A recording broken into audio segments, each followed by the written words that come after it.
Hello and welcome to the next session of molecular basis of inheritance.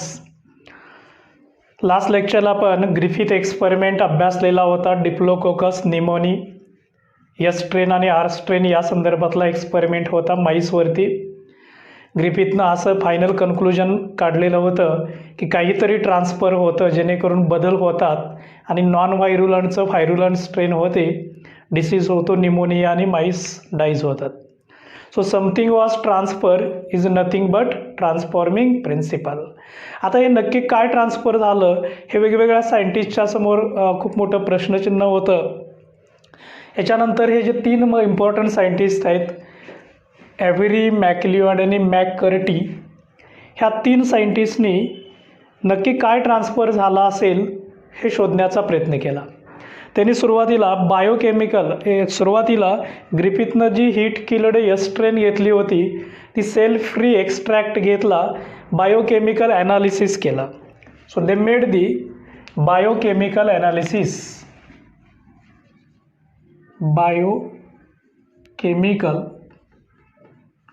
Analysis of cell free extract of estrene. So cell free extract of S strain.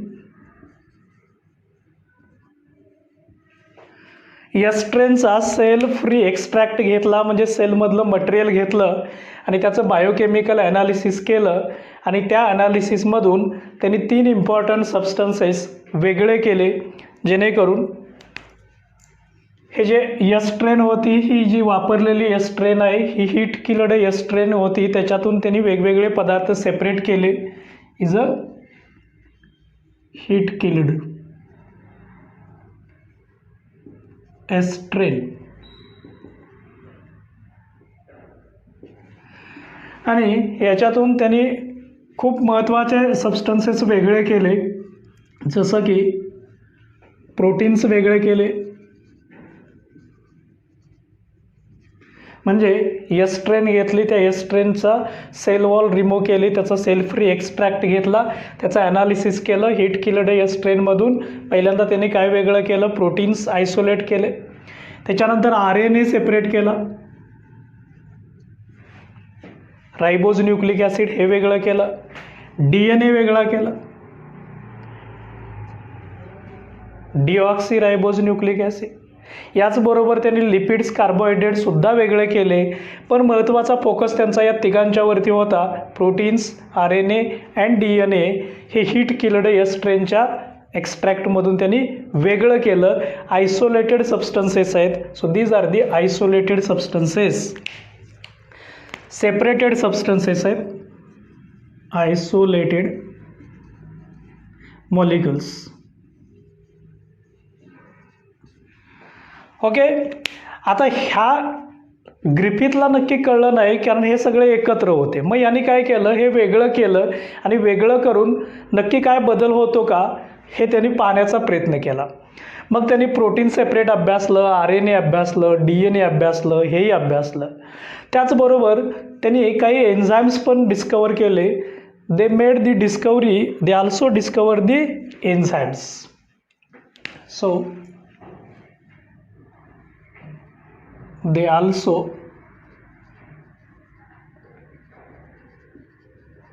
discovered the enzymes. त्यांनी काही enzymes शोधून काढले. तीन important enzymes होते. एक proteases, R N ase आणि D N age. आता या तीन एन्झाईमचं मेन फंक्शन काय आहे हे बघूया. नावावरून आपल्याला फंक्शन करतं. ASE are the dissolving enzyme, breaking enzyme, removing enzyme. So protease removes the protein, R N ase remove the R N A आणि D N ase remove the D N A. थोडक्यात हे त्यांनी separate केलेले पदार्थ आहे, यांना break करणारी enzymes पण त्यांनी शोधली. म्हणजे या प्रत्येकाचं फंक्शन काय काय बघूया आपण. प्रोटीएजचं फंक्शन आहे रिमूव्ह प्रोटीन्स, प्रोटीनला काढून टाकतं, प्रोटीनचं केमिकल स्ट्रक्चर आहे ते ब्रेक करतं, प्रोटीन फंक्शन करत नाही. आर एन एचं फंक्शन आहे remove the R N A, ribose nucleic ॲसिडला ब्रेक करतं ते आर एन एज. आणि डी एन एचं फंक्शन आहे रिमूव्ह डी एन ए.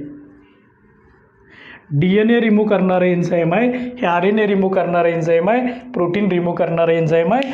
म्हणजे त्यांनी proteins, R N A, D N A हे वेगळे केले, त्याचबरोबर त्यांना ब्रेक करणारे डिझॉल्विंग एन्झाईम्स पण, हायड्रोलायटिक एन्झाईम्स पण त्यांनी हे शोधून काढले. प्रोटीनला ब्रेक करणारं एन्झाईम असतं प्रोटीएज, आर एन एला ब्रेक करणारं असतं ते R N age, D N एला ब्रेक करणारं असतं ते डी एन एज.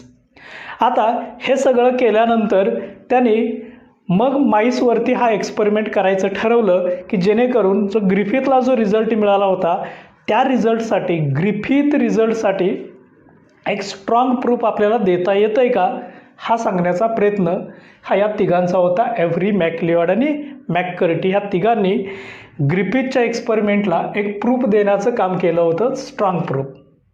मग त्यासाठी त्यांनी बायोकेमिकल एक्सपेरिमेंट केला. सेल फ्री एक्स्ट्रॅक्ट एस्ट्रेनचा घेतला, ती हीट किलड एस्ट्रेन होती. त्याच्यातून काय काय वेगळं केलं, proteins, R N A, D N A वेगळे केले, आयसोलेटेड मॉलिक्युल्स केले. त्याचबरोबर त्यांनी ह्यांना ब्रेक करणारे एन्झाईम्स पण शोधून काढले.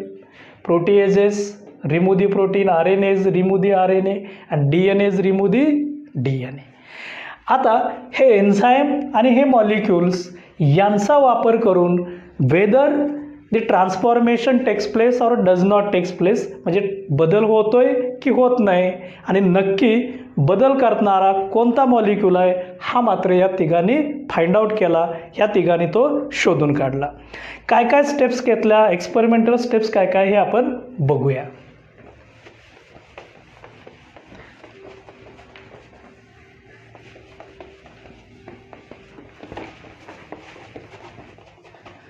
म्हणजे जो ग्रिफिथचा एक्सपेरिमेंट होता तो नंतर यांनी थोडासा कॅरी फॉरवर्ड केला, फक्त बायोकेमिकल मॉलिक्युल्स वेगळं करून हा एक्सपेरिमेंट त्यांनी फॉरवर्ड केला. पहिल्यांदा काय केलं त्यांनी, बघूया आपण फर्स्ट स्टेप काय घेतली. नंबर 1, हीट किल्ड एस्ट्रेन घेतली प्लस आर स्ट्रेन, आणि बदल काय होतोय का त्यांनी बघितलं. सो हीट, मी शार्टमध्ये लिहितो, heat killed S strain plus R strain, ह्या दोघांचं मिक्सचर घेतलं आणि या दोघांच्या मिक्सचरमध्ये त्यांनी प्रोटीन्स ॲड केलं. एन्झाईम थोडा आपण वेगळ्या कलरने लिहूया. प्रोटीएज एन्झाईम आहे, प्रोटीएज. आता हे प्रोटीएज कोणाला रिमूव्ह करेल, absolutely name indicates protease remove the proteins. So remove proteins.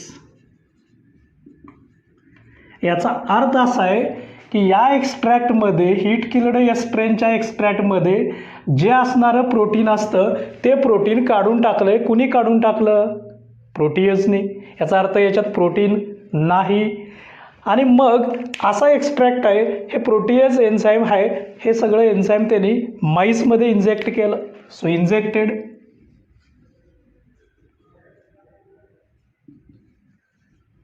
Into MICE. हे माईसमध्ये त्यांनी इंजेक्ट केलं आणि इथं इंजेक्ट केल्यानंतर जो रिझल्ट मिळाला, सो माईस बिकम्स डाय, माईस डाय.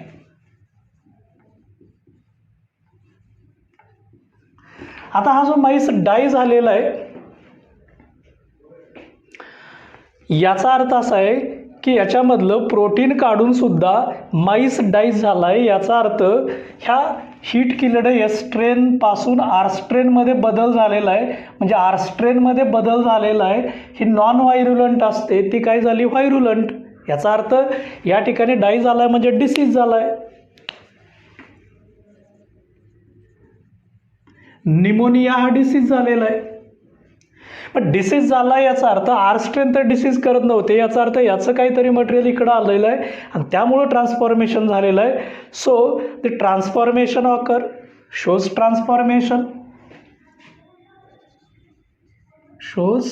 ट्रान्सफॉर्मेशन. पण एक गोष्ट इथं फिक्स झाली की प्रोटीन काढलंय तरी ट्रान्सफॉर्मेशन होतंय, म्हणजे प्रोटीन हे ट्रान्सफॉर्मेशनसाठी कारणीभूत नाही, याचा अर्थ प्रोटीन हे जेनेटिक मटेरियल नाही, हे इथं सिद्ध झालं.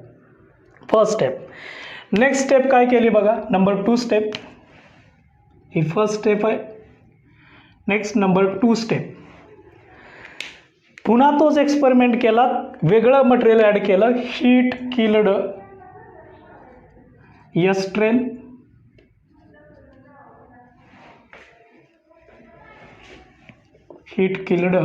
एस्ट्रेन घेतली प्लस आर स्ट्रेन म्हणजे टाईप. आता त्याने मटेरियल थोडं वेगळं यूज केलेलं आहे. त्याने एन्झाईम्स टाकलेले याच्यात, RNAs. कोणतं एन्झाईम टाकलंय? RNAs. आता या RNAs कोणाला ब्रेक करेल? RNAला रिमूव्ह करेल. So remove RNA, right. and these RNA all injected into mice. So injected into mice. आणि मग त्यांनी फायनल रिझल्ट बघितला, weather mice become live or mice become die. So mice here is also mice becomes die. mice die. याचा अर्थ इथं disease झालेला आहे आणि डिसीज झाला आहे याचा अर्थ ट्रान्सफॉर्मेशन झालेलं आहे. Shows transformation.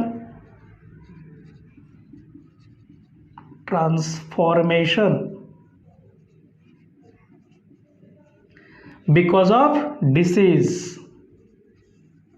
डिसीज झाला आहे याचा अर्थ ट्रान्सफॉर्मेशन झालेलं आहे. याचा अर्थ असा आहे की RNAs टाकून RNA नसताना सुद्धा काय झालेलं आहे? ट्रान्सफॉर्मेशन झालेलं आहे.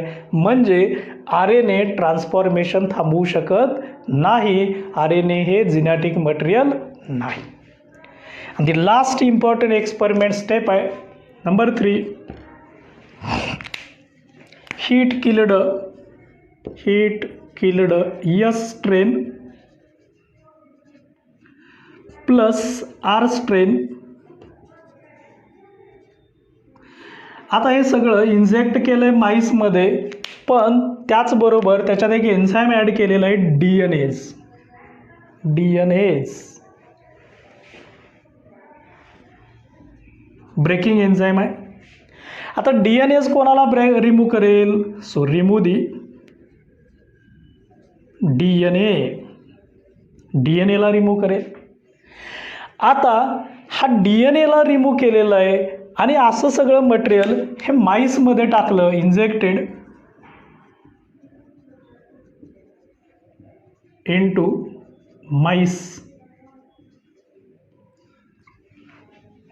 आणि जो रिझल्ट आला इथं मात्र माईस लाईव्ह राहिला. So MICE becomes live.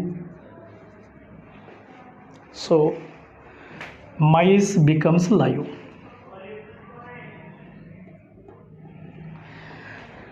याचा अर्थ असा आहे की या ठिकाणी माईस लाईव्ह झाला आहे, याचा अर्थ डिसीज झालेला नाही, नो डिसीज. डिसीज का नाही झाला? कारण इथं ट्रान्सफॉर्मेशन झालेलं आहे, नो ट्रान्सफॉर्मेशन.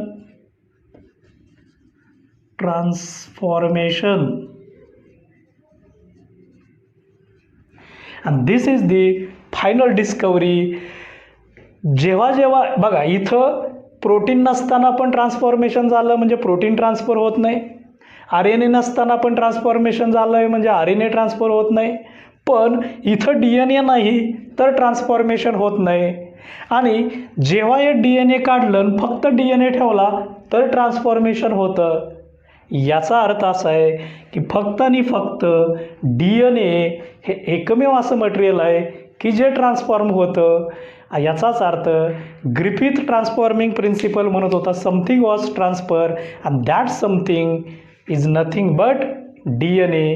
आणि म्हणून फायनल कन्क्लुजन आहे की DNA हेच ट्रान्सफॉर्मिंग प्रिन्सिपल आहे. So conclusion